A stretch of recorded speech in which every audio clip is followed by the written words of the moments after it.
Welcome to episode 50 of the Hellbound Podcast. Yes, that's right. This is episode 50! Oh, my echo thing is off. Episode 50 of the Hellbound Podcast. I am Michael Chan, actor from Star Trek. Yes, I am back. I keep saying that every time I come back because I keep disappearing. That's because I am fighting my doppelgangers. And it's very difficult. They have really, they're pushing forward. They're really coming after me now because they're really upset that I keep killing them. So, they're sending wave after wave, and unfortunately that means I have to disappear for a few episodes at a time. Hopefully I can, find a way to kill them faster so that I don't have to keep missing episodes, of course. Absolutely. I'm going to just close this door. Sorry to rudely do this now. Oh. Because there's a plane going over. Alex Blackburn, who still hasn't introduced himself yet, walks to the back of his studio. Alex Blackburn closes his door. Alex Blackburn sits back down. Alex Blackburn puts on his headphones. Hi, Alex Blackburn. Introduce yourself, since you still haven't done it. Hi, I am Alex Blackburn. I was going to say something else then. I'm the founder of the Hellbound Horror Festival, which is coming to a close in a couple of weeks. And I'm burning out right now. We have a bunch of beautiful laurels now. Yeah, all finished. They're all finally uploaded. The last one about 5 minutes ago. Woo! So there's 9 in total. One of them is for literally breaking the rules, and that's had the most likes on.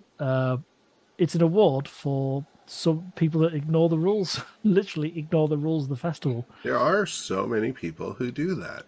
I'm surprised. Yeah, exactly. So I'm going to reward them to a certain degree, but they're not allowed to win anything else within the festival because I don't. Well, of course. Yeah. So. There's a few people. There's one or two you might know, Michael. Oh no! So yeah, it's gonna be interesting to see what happens. Just oh no! Now they're gonna be mad at me. No, it's not your fault. It's on the Film Freeway. It's on the website. I may I know it's not my fault. Then we're gonna send them a laurel that trolls them. Of course. I didn't know how I felt, but I thought, is that a fun thing to do to point out they've broken the rules? I think it's great. It's gonna be like a little mini horror for them. It's like, I got a laurel. Oh, it's a troll laurel. Okay. Well, they do win the best. They will win the best film from those people. So we've got a film called Best Rule Breaker. Yes, Best Rule Breaker. Yeah, you're a good film, but also you're a jerk. Well, I won't name names. We have one that's 45 minutes. And that can't win any other award. You know who you are if you listen to this podcast and you know your submission. So we've got 1, 2, 3. I'd say 6 that have broken the rules. Some of them are very good. Guys. So yeah, that's going to be announced. That's a nightmare for us because now we have to watch all these. Which, I'm sure will be fun, but that adds time to us. Exactly. So I'm going to send out everything. And no, I'm going to pick that one because I don't want to kind of subject anyone to a task like picking the best. What was it? What was the thing you picked last time? Best douchebag film? No, it was the thing for Isolation Film Festival you picked for me. oh, please God, no. What was it? Oh God, can't remember the category now. Anyway, I don't even want to think about that one. We're not going to get. I already forgot I forgot the name, but you made me watch. I already forgot what the category was, but it was all the weird films. Yeah, the ones that really mess with your mind. I'm pretty sure it's because of that my brain is broken right now. Thanks a lot, Alex. When I put that together for you and your amazing wife, because you were judges at that time, it was called. I'm going to find it now. What was it called? I'm going to find this. It was experimental. Right, experimental film. Thank you. I think I tortured you. It was like you kind of open Pandora's box. I don't open You know, like that Pandora's is box for an you. amazing. That should be a horror film where someone like kidnaps somebody, ties them to a chair, and forces them to watch people's indie experimental films. Yeah. The equivalent of like, hey, you want to watch my short film? No offense, guys. That's a running joke in this industry. It's like Yeah. you go up to someone, it's like, I made a short film. Want to watch it? And you're like, no. Ah! No, I love all your work. I support people's work. I'll watch Absolutely. it. There is also a running joke right now that since Halloween is coming up, like, you know, watch out, parents. You might find an unsolicited short film script in your kid's jacket or a basket. I mean, That's great. That's really great. But we do have a very good selection of films. we do. We do. We absolutely do.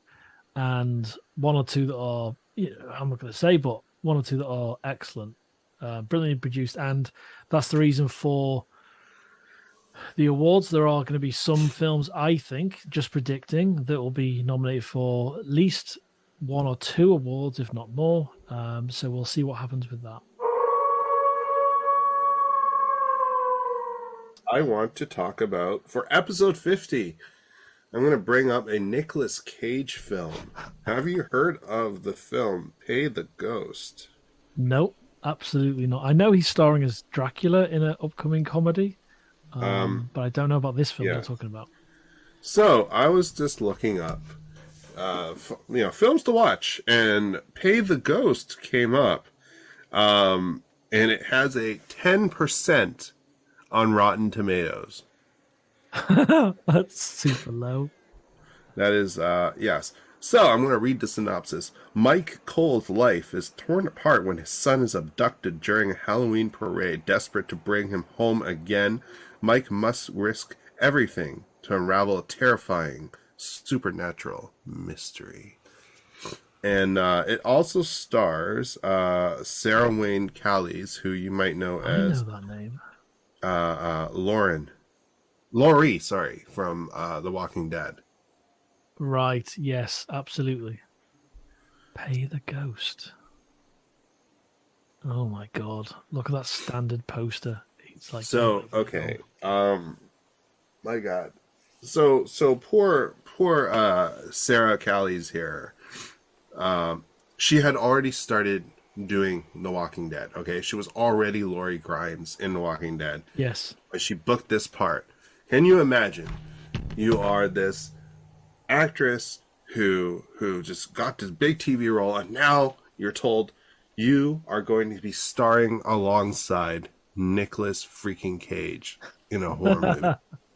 That must make you feel all sorts of giddy inside. You're like, oh my god, this is going to be the best. So Sarah here acts the living holy heck out of this movie. She gives it her all as the mother, as the wife. And she's mad at him because the son disappears during a parade that he takes him to. And Nicolas Cage kind of plays the semi-negligent professor dad, okay? And he's playing, by the way, he's kind of old. And they had to use a lot of makeup to make him look younger. But, dude, it's like, I don't know if you remember watching Samuel L. Jackson in Captain Marvel. Like, he looked great. Like, he looked young. But one thing was very obvious is when he was running or when he's fighting, he still runs and fights like an old man.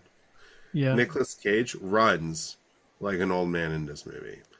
Anyways, back to the point. You're Sarah Callies, and you're like, yeah, I'm in this amazing movie, so I'm going to act the holy hell out of it. And meanwhile, you're Nicolas Cage. Nicolas Cage is this movie.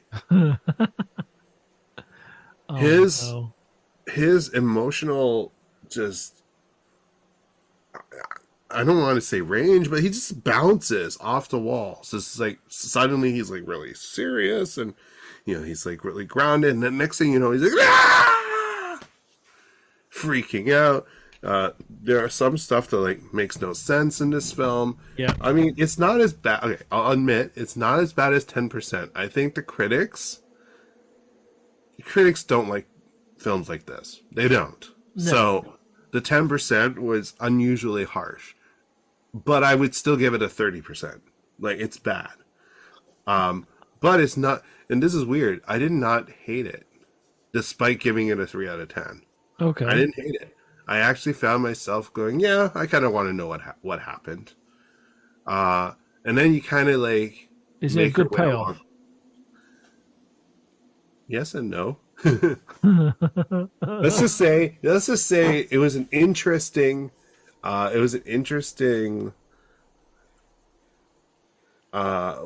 it turns out to be, what this supernatural thing turns out to be, is interesting. Yeah.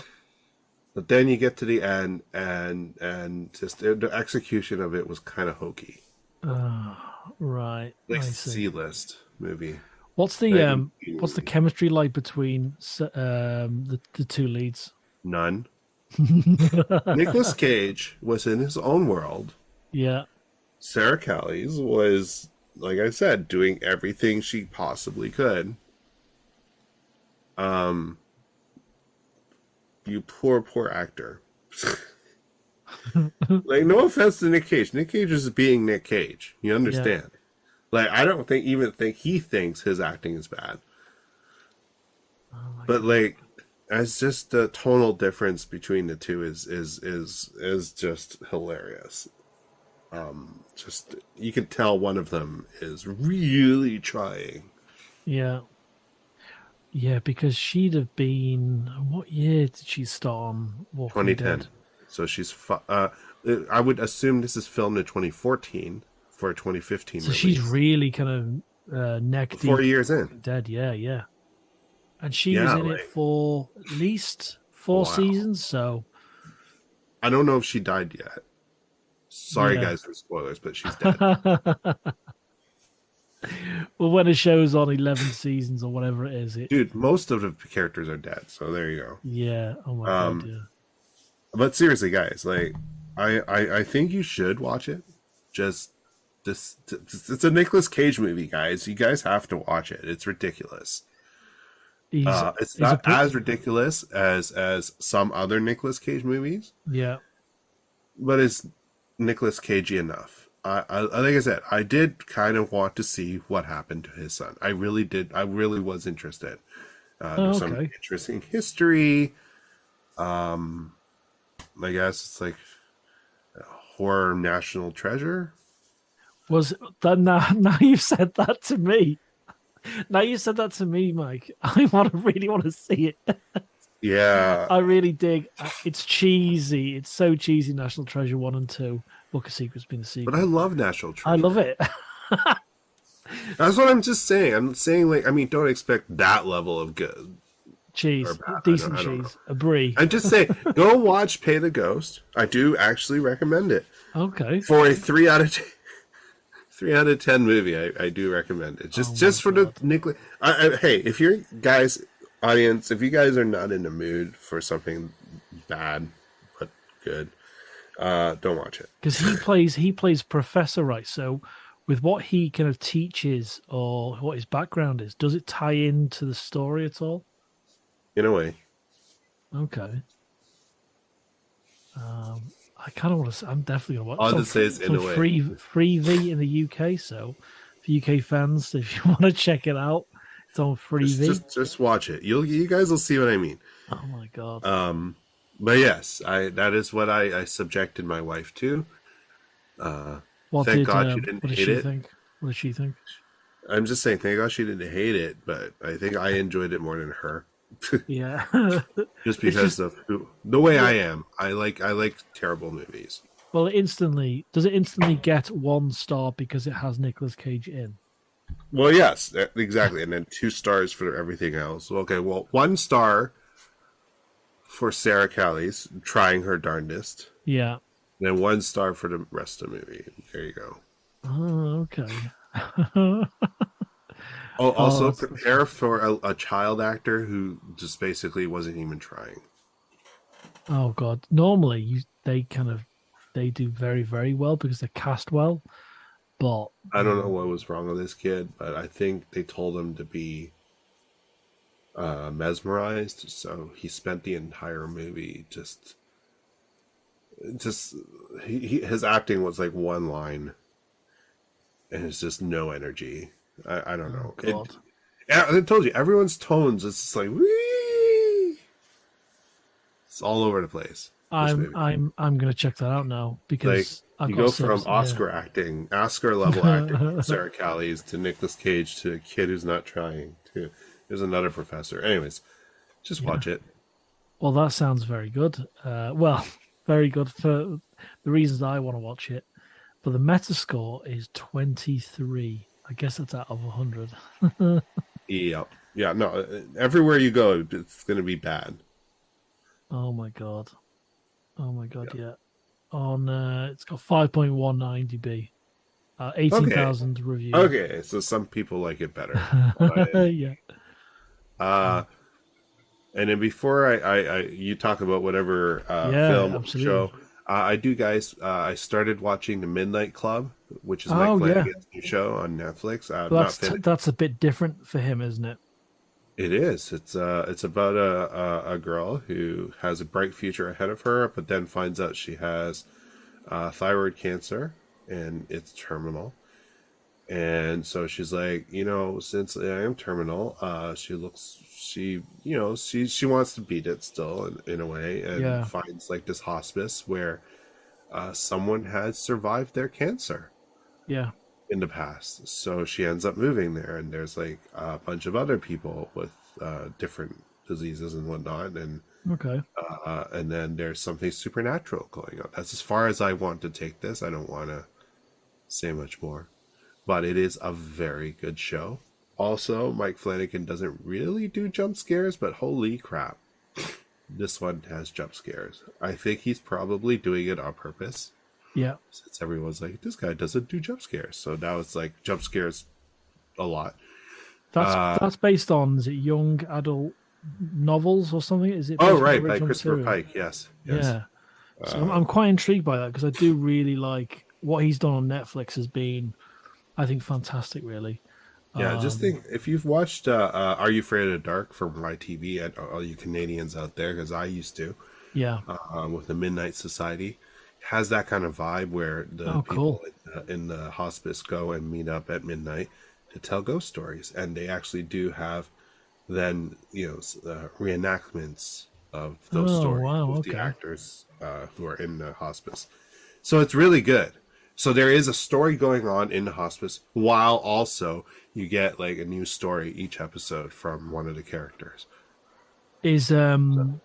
Okay, yeah, I'll probably want to talk about that more in another episode. I'm just saying, guys, I haven't finished it. I don't know how this ends, but so far I am hooked. Yeah, I am hooked. I want to binge it, but as a parent of two and having my acting career doing very well right now, I don't have the time to binge. But guys, I am so in love with this show right now. So I'll talk more about it once my wife and I finish. Yeah. But I just wanted to say I'm watching that right now. And as we approach Halloween, I think this is a good one so far. Yeah. I think getting hooked by something like that, it's really nice to kind of dip in and out. And I kind of don't mind it now. I've had my time of binging, I think, because the importance, I won't get into too much detail, but the importance of kind of spending time with family and outside of watching TV is really important. So when you do find a show that you connect with, and on a personal level or just purely an entertainment level, it's really nice to kind of go back to that every so often and not just kind of have a glut. Wife and I are kind of going through a few movies and stuff like that. We're watching Millennium again with Lance Henriksen, and it's really nice to go into the third season together for the first time. It's a 90s show, but I think it's a late 90s show. It's the first time we've both seen the third season, so it's kind of nice to do that together when we have the time. But like you say, Michael, it's just binging's impossible when you don't have any time whatsoever. It's the last thing on your mind. I'd like to talk about. Yeah, I'd like to talk about David Bruckner's Hellraiser, the brand new one. The brand new one that's not viewable everywhere. No, no. So I mean, I yeah, don't have Hulu, so no, I'll be honest, and I had to find it, and I know I shouldn't be saying that publicly, but I don't care because if this is getting marketed online and everywhere, and it's very difficult to accept it's not going to be viewable in your own country. So what are you supposed to do about that? And there is a service that should have had this, but Disney decided not to put it on Star, which is outside the UK. I'm oh not sure if it's geez. it. So it's like it might be on there now, but definitely wasn't the first few days. And that's when I wanted to watch this. If this had been in the cinema, I'd have gone to see it. And this is another frustration with it's not a jealousy thing, but with Prey, the Predator movie, Right and with on Disney this, Plus. if those films are being previewed in cinemas by critics and private audiences, it kind of puts me out a little bit because I want to see those in the cinema, and there's no chance of seeing it. So anyway, I finally got to see it, and yeah, I don't want to say too much about it because I know one of our submitters, Ian Rayburn, wants to kind of wax lyrical about it and talk about it because he got a shout out by the original actress from the first Hellraiser about his post Woo! Hellraiser on this. So we'll let him talk about it in depth when he's on. But yeah, it's Jamie Clayton being the lead Cenobite in this, or the Pinhead, was absolutely superb, and it was just so enjoyable to finally find it's not a sequel like a straight sequel or anything like that. It's Is its it a own reboot? it's its own thing, yeah. It's clearly Okay. its own thing. It's no like pardon the pun connective tissue, but it's I think it's superb in terms of the leads and the direction, the writing, and I can't pronounce the actor's name, but I'll try and butcher it now. He's I think he plays Krychek, the Croatian actor from ER. He's Mm-hmm. in it. He's playing like one of the evil kind of character in it. The human guy. Oh, what's his name? I have to find it some other time. But What's yeah, the character's name? what's his character's name? I need to find it. I will find it. I'll cut this down. Um, where is it? Well, I mean, if you want to talk about names that I'm But looking he's online, superb in it anyway. is it Voight. He Goran plays Voight. Yeah, Goran Visnich. Visnjic? Yeah, he's superb. Great, even in the trailer, he's great. And yeah, the reasoning behind the Cenobites and just the structure of the whole thing. I think this would have made excellent money in the cinema.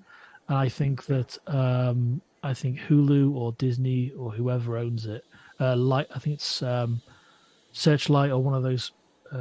It's the production company that has the Spyglass Entertainment. Spyglass Entertainment own the film.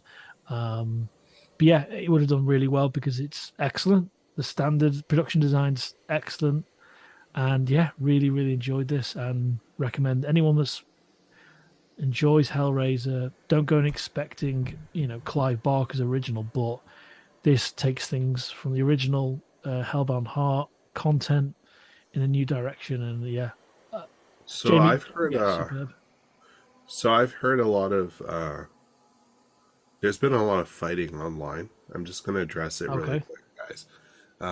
Jamie Clayton, as you may know, is trans. Hmm. Guys, if you have a problem with that, then the problem is not the film. The problem is you. Yeah, That's all I'm absolutely. going to say. Because holy moly, so many people giving it a bad review. Some not clearly not having watched it, Yeah. and others who just go in wanting to hate and targeting her as their point of attack of the movie. That's not cool, guys. We as a society need to be better. A, she is a woman. Get over it.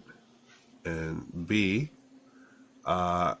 if we really want to go there, if you know anything about the books that Hellraiser is based on, in a way, having her play Pinhead, a Cenobite, is actually way more accurate.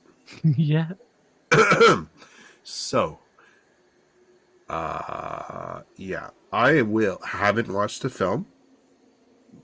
I will, and I'll give my honest opinion of the film.